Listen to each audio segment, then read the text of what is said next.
बातमीचा अर्थ आहे भरोसा आणि तुमच्या भरोसा आहे आमची जिम्मेदारी। आपण पाहत आहात NCN news TV. Bodhisattva doctor Babasaheb Ambedkar, साहित्यरत्न अण्णाभाऊ साठे, त्या हिंदुस्थानात जन्माला आलेल्या सर्व थोर महापुरुषांना विनम्र अभिवादन करतो। तुमचं आमचं सर्वांचं लाडकं दैवत हिंदुहृदय सम्राट शिवसेना प्रमुख माननीय बाळासाहेब ठाकरे यांना विनम्र अभिवादन करतो। सर्वसामान्यांचे नेते, गरिबांचे नेते, ज्यांनी ठाण्यामध्ये 3 वर्ष रेल्वे स्टेशनवर ऑटो चालवला आणि महाराष्ट्राच्या मुख्यमंत्री पदापर्यंत पोहोचले, असे गरिबांचा कळवळा असलेले नेते आदरणीय एकनाथराव शिंदे साहेब, व्यासपीठावर उपस्थित असलेले नांदेड दक्षिणचे लाडके आणि तडफदार आमदार, 24/7 लोकांसाठी झटणारे आमचे आनंदराव पाटील गोंडाळकर, आपल्या या देगलूर, बिलोली आणि मुखेड, नायगाव भागातलं एक उदयोन्मुख नेतृत्व, आमचे मार्गदर्शक आदरणीय बालाजी पाटील खतगावकर साहेब, आपल्या भागाचे जिल्हा प्रमुख सन्माननीय माजी नगरसेवक उमेशजी मुंडे साहेब, माझ्या बरोबर आलेले सन्माननीय माजी नगरसेवक बाळासाहेब देशमुख तरोडेकर, माझ्या बरोबर जिल्हा प्रमुख म्हणून ज्यांनी काम केलं आणि लातूर जिल्ह्यामध्ये शिवसेना वाढवण्याचं काम केलं, परंतु आपल्या इथले भूमिपुत्र असलेले माझे गेल्या 40 वर्षापासूनचे मित्र आदरणीय सुभाषराव काटे साहेब, आदरणीय अतुलराव बेबडवार, अशोकराव रावीकर साहेब, सचिनजी किसवे, आमच्या जिल्हा प्रमुख वनपालाताई राठोड, आदरणीय मनापासून हार्दिक शुभेच्छा देतो। आणि कालच दिवाळी झालेली आहे, सगळेजण गोडधोड खाऊन जरा सुस्ती अन्नामध्ये आलेली आहे आणि मी बालाजी पाटलांचं विशेष अभिनंदन करतो की अशा वेळेस आपण संवाद मिळावा आणि दिवाळीच्या फराळाचा कार्यक्रम ठेवलेला आहे। मनापासून आभार। मारुतीराव पंढरीचं आमचं नाव घ्यायचं राहिलं आणि आमचे बाबासाहेब रोकडे, तालुका प्रमुख रोकडे पाटलाचं नाव घ्यायचं राहिलं। व्यासपीठावरील सर्व सन्माननीय, आपण हा जो काही संवाद मेळावा ठेवलेला आहे, हा मेळावा काही जिल्हा परिषद निवडणुका, पंचायत समिती निवडणुका आहेत, नगरपालिका आहेत म्हणून ठेवलेला नाही। आपण ज्या भागामध्ये जन्माला आलो त्या भूमीचं काहीतरी देणं लागतो, या कर्तव्याने गेल्या अनेक वर्षापासून बालाजीराव खतगावकर साहेब आपण काम करत आहात। मी हिंगोलीचा खासदार होतो आणि पेनगंगेचं पाणी आंध्र प्रदेशमध्ये वाहून जात होतं, इसापूरच्या खालचं जे पाणी आहे, त्यावेळेस गेल्या 35-40 वर्षापासून त्या बॅरेजेसला मान्यता मिळत नव्हती। 3500 कोटी रुपयाचा प्रकल्प होता। माननीय मुख्यमंत्री एकनाथ शिंदे साहेबांनी बैठका घेतल्या, परंतु मंत्रालयातले काम तर काही सहजासहजी हालत नव्हते। अशा वेळेस खतगावकर साहेबांनी जी भूमिका घेतली आणि ताबडतोब मुख्यमंत्र्यांचा निरोप आहे सेक्रेटरीला गेलं पाहिजे आणि तुमच्यामुळे खतगावकर साहेब अभिमानानं सांगतो की 7 बॅरेजचे काम चालू झाले। आज विदर्भ आणि मराठवाड्यातल्या 1 लाख एकर जमिनीचं तुम्हाला सांगतो सिंचन होणार। ही ताकद तुमच्यामध्ये आहे। या ताकदीचा उपयोग दुर्दैवानं आम्ही करून घेऊ शकलो नाही। मागच्या निवडणुकीमध्ये युती असल्यामुळं आणि ती जागा भाजपला असल्यामुळं मुखेडमध्ये आपण अपक्ष उभे राहिला, दुर्दैवानं आपला पराभव झाला। परंतु आपल्या सगळ्यांना विनंती आहे, बघा राजा कसा असला पाहिजे।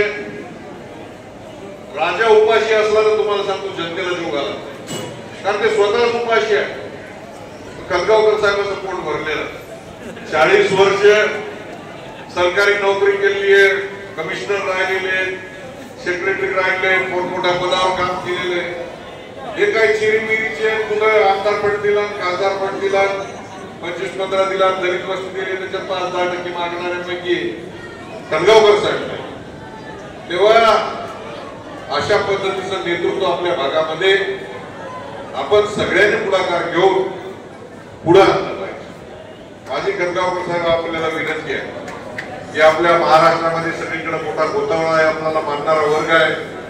आपण मुख्यमंत्र्यांचे प्रिय सहाय्यक असताना हजारोंना उदाहरणार्थ करणारा मुक्त असताना आपण मदत केली आहे। आपल्याला बंबूचे कामं खूप असतात, परंतु हा जो देगलूर बिलोली भाग आहे हा महाराष्ट्राच्या एका टोकाला बसलेला आहे. इकडे कर्नाटकाची बॉर्डर आहे, इकडे आंध्र प्रदेशची बॉर्डर आहे.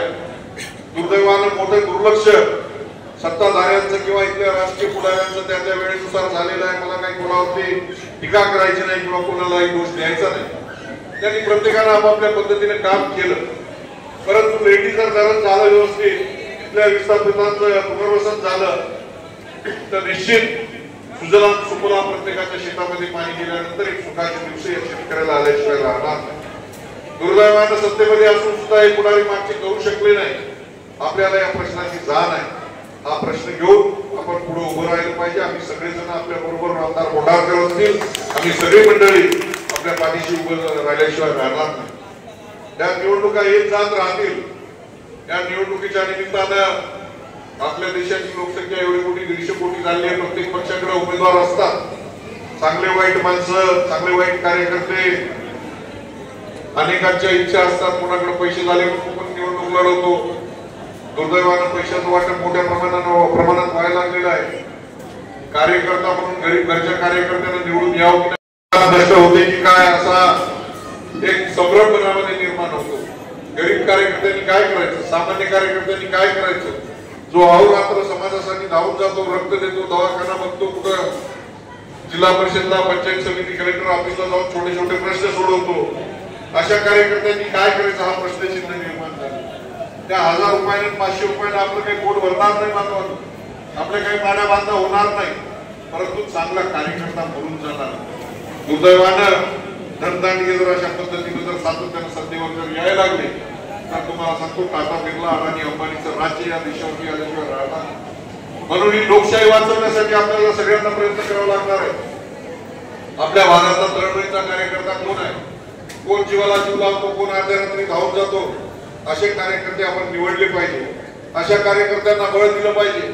आमदार कोंढारकरांचे वडील माझ्या बरोबर काम करायचे. मी जिल्हा प्रमुख असताना ते गाव सांभाळायचे. मी 2009ला निवडणुकीला पडलो, परंतु माझ्या प्रचारामध्ये त्यांचे वडील हिरिरीने सहभागी झाले आणि प्रत्येक ठिकाणी नांदेडमध्ये कुठलाही काही वाद झाला तर ते स्वतः पहिलवान उभे राहायचे. आणि ती जाणीव ठेवून आज आमच्याकडे सुद्धा अनेक धनदांडग्यांनी तिकीट मागितलं होतं. मोठमोठाली माणसं 15-20 कोटी रुपये घेऊन नांदेड दक्षिणमध्ये उभं राहण्याचा प्रयत्न करत होते. पण अशा वेळेस बाळासाहेबांनी जी शिकवण दिली की सर्वसामान्य कार्यकर्ता, शिवसेनेचा कार्यकर्ता, त्याला समाजाची तळमळ असा कार्यकर्ता मोठा झाला पाहिजे. मी एकनाथ शिंदे साहेबांची रात्री भांडण करून 2 वाजता आनंदरावचं तिकीट जळगावकर साहेब साक्षीला आणि आज जनतेनं त्यांना निवडून दिलं. अहोरात्र नांदेड दक्षिण मधल्या लोकांची सेवा मोठ्या प्रमाणामध्ये ते करत आहे. आज मोठ्या प्रमाणामध्ये इथले आमचे पत्रकार बांधव, प्राध्यापक भीमराव दिपके, शेख असलम, शेख शहापूरकर, धनाजीराव, अनिल पवार, गजानन कुसेवार, शशिकांत पटणे, संतोष मंदरने, शिवकुमार बिरादार, अमोल शिंदे, शहाजी वरकिंडे, दिगंबर जाधव, नवीद अंजुमन, शेख भाई, इब्राहिम भैया, इसाक पटेल साहेब हे सगळेजण इथे उपस्थित आहेत. त्यांचंही मनापासून स्वागत करतो. कारण पत्रकाराशिवाय राजकारणी लोकांना काही पर्याय नाही. पत्रकार जाहिरात मागतात तेव्हा थोडस जरा राजकारणी लोक कासकूस करतात, परंतु राजकारण्याने थोडं सडळ असते, बाबा आपल्याशिवाय त्यांच्याशिवाय कोण प्रसिद्धी आपल्याला देणार आहे. आपण खूप काम करायला लागलो, बोलायला लागलो, समाजासाठी करायला लागलो. जंगल में मोर नाचा देखा किसने, जंगलात खूप मोर नाचायला, पण ते समाजापुढे आणण्याचं काम पत्रकार बांधव करतात.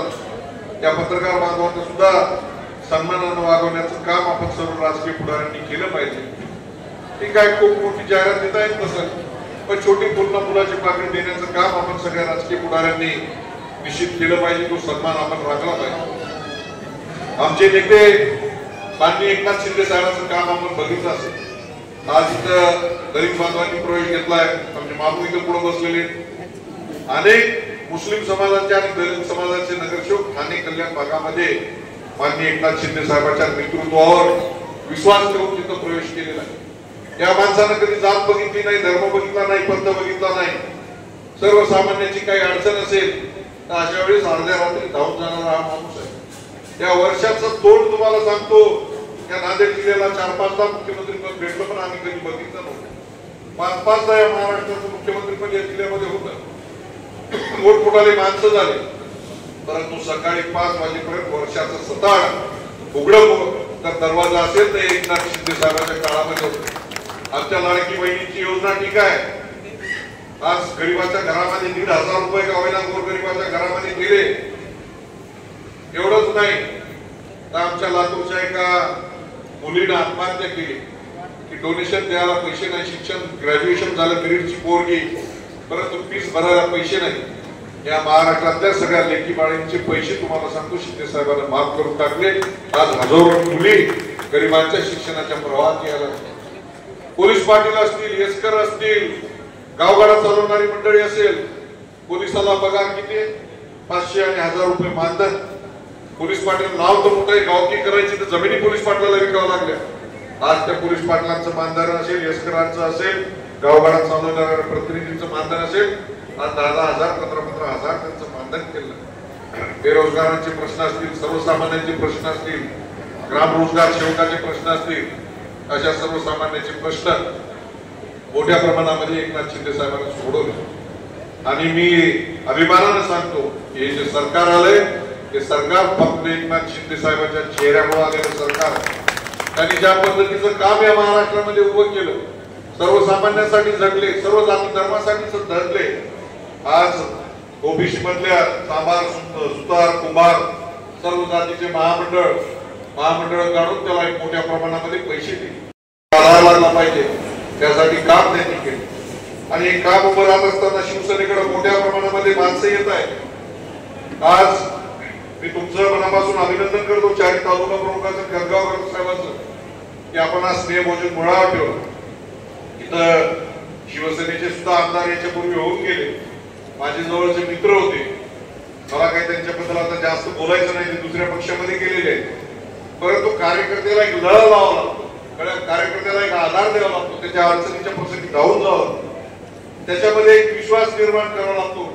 तो विश्वास दुर्दैवाने निर्माण झाला. तो विश्वास मला जेव्हा तुम्ही तयार केला, मनापासून तुमचं अभिनंदन करतो. आणि तुम्ही इथं जे काही संघटना बांधण्याचं काम करत आहात, त्या संघटना बांधणीच्या कामामध्ये आम्ही सगळेजण तुमच्या बरोबर. आमचे आमदार कोंढारकर असतील, आम्ही असो, तुमच्या इथल्या निवडणुका तुमच्या एकट्याच्या जीवावर नाही, तुम्ही कॅपेबल आहात. पण तुमच्या बरोबर नांदेडची पूर्ण टीम, सगळ्या नगरसेवकाची टीम आपल्या इथं तुम्हाला सांगतो प्रचाराला. ग्रामीण भागामध्ये प्रचाराला आम्ही येऊ, आमची पत्नी येईल, आमचे आनंदराव येतील, सगळी टीम, महिलांची सुद्धा, काही तुमच्यासाठी सुद्धा प्रचारासाठी पूर्ण महिलांची टीम, तन मन धन, नुसतं तन मनानं नाही, इथे यायचं तुमचंच खाऊन जायचं असं काम करणारे आम्ही कार्यकर्ते. आम्ही एकनाथ शिंदे साहेबांचे कार्यकर्ते. तुम्ही नांदेड जिल्ह्यातल्या निवडणुका बघितल्या, तिन्ही निवडणुका, ज्याला जे लागत असेल त्या पद्धतीने छातीला छाती, मातीला माती लावून, आणि जिथं पैशाचा गैरवापर आहे तिथं त्या पद्धतीने काम आपण मोठ्या ताकदीने केलं. पैसाही अडवला, पैसाही फिरवला समोरच्याचा. आणि आज आनंदराव सारखा सर्वसामान्य कार्यकर्ता, तिथं बालाजी कल्याणकर सारखा आणि बाबूराव सारखा 3 आमदार आज ज्यांच्याकडे महाराष्ट्राची सत्ता होती, त्यांचे 4 आमदार आहेत आणि मला धरून आमचे 4 आमदार. हे बाळासाहेब ठाकरेंची किमया आहे, तुम्हाला सांगतो, त्यांच्या विचाराची किमया आहे. म्हणून आपल्याला सगळ्यांना विनंती आहे की आपण ताकदीने शिंदे साहेबांच्या पाठीमागे, आपल्याला कुठल्याही प्रकारची अडचण येणार नाही. तुमचे सर्वसामान्यांचे कुठलेही प्रश्न असो, ते प्रश्न सोडवण्यासाठी आम्ही मदत करू. बराच वेळ झालेला आहे आणि सर्वांना भुका लागलेल्या आहे. या नंतर निवडणुकीच्या निमित्तानं सातत्यानं आम्ही येणारच आहोत. आज बालाजीराव कल्याणकर सुद्धा येणार होते, त्यांनी आज धर्माबाद उपरी भागामध्ये त्यांनी तिकडे मेळावे घेतलेले. आमचे बाबूराव कदम ते येणार होते, त्यांनी भोकर, मुदखेड, अर्धापूरच्या भागात त्यांचे मेळावे चालू आहेत. आणि आम्ही 4 आमदार आहेत, 4 तालुके दत्तक घेऊन त्या पद्धतीने तिथल्या कार्यकर्त्यांना जिथं आमदार नाही तिथं आधार देण्याचं काम आम्ही सातत्याने केलं आहोत, पुढे सुद्धा करणार आहोत. त्याच्यामुळं जे कोणी पंचायत समितीचे इच्छुक आहेत, आमच्या नगरपालिकेचे इच्छुक आहेत, पंचायत आपल्या जिल्हा परिषदचे इच्छुक आहेत, आपण घाबरण्याचं कुठलंही कारण नाही. शिंदे साहेबांचं लक्ष आपल्या नांदेड जिल्ह्यावर आहे. ते स्वतः ताकद आणि बळ देणारे नेते आहेत. श्रीकांत शिंदे सारख्या युवकांचं नेतृत्व, 3दा खासदार राहिलेला डॉक्टर श्रीकांत शिंदे, त्यांची निवड माननीय मोदी साहेबांना आंतरराष्ट्रीय दर्जावर देशाचं प्रतिनिधित्व करणाऱ्या प्रतिनिधी मंडळामध्ये त्यांना परदेशामध्ये पाठवलं. अशा पद्धतीचे जीवाला जीव लावणारे माणसं आणि नेते या शिवसेनेमध्ये आहेत. तेव्हा दिवाळीच्या निमित्तानं आपण जे काही स्नेहभोजन ठेवलेलं आहे, मला वाटते तुमचं स्नेहभोजन बघून येताना मला दोन वेगवेगळ्या पक्षाचे बोर्ड दिसले. तुमची खतगावकर ढसली घेतली काय मला असं वाटायला लागलं. राष्ट्रवादीचाही कार्यक्रम उद्या आहे आणि MIMचाही कार्यक्रम आज संध्याकाळी. त्या दोन पक्षांच्या पुढे तुम्ही बाजी मारलेली, त्याच्यामुळं येत्या निवडणुकीत सुद्धा पहिली बाजी शिवसेना जे इथं मारणार आहे त्याच्याबद्दल माझ्या मनामध्ये कुठली शंका राहील नाही. आपण फक्त जरा जास्त वेळ, आठवड्यातले किमान 2 दिवस जरी दिले, शनिवार रविवार, तरी आम्हाला पुष्कळ आहे. कारण शनिवार रविवार आले, सर्वसामान्य माणसाचे प्रश्न सोडवले, ऐकून घेतलं, त्याच्यासाठी आपण नुसते फोन जरी केले तरी तुम्हाला सांगतो जिल्ह्याचं प्रशासन, पोलीस प्रशासन, तालुक्याचं प्रशासन हे आल्याशिवाय राहत नाही. कारण तुमची ताकद त्यांना सगळ्यांना माहीत आहे. म्हणून आपली उपस्थिती अतिशय महत्वाची. एक दिवस तुम्ही मुखेडला द्या, एक दिवस देगलूरला द्या, कारण तुमचं जन्मगाव खतगाव इकडे देगलूर मध्ये आहे. त्याच्यामुळं राखीव जरी असला तरी देगलूर बिलूर हे तुम्हाला दत्तकच मतदारसंघ आहे. तेव्हा तुम्हाला एकदा मुखेडकडे बघून जमणार नाही. तुम्हाला देगलूर, बिलोली, मुखेड आणि नायगाव तुम्हाला ते एवढा टाकून जे आहे ते टाकून तुम्ही घ्या. सुभाषराव तुम्ही सुद्धा आता चाकूर सोडा, हे आपलं जन्मगाव आहे, तर तुम्ही सुद्धा इथे या आणि त्यांच्या बरोबर हाताहात लावून तुम्ही सगळेजण काम करा. व्यंकटची सुद्धा इच्छा आहे. व्यंकट सुद्धा लहानपणापासून आमचा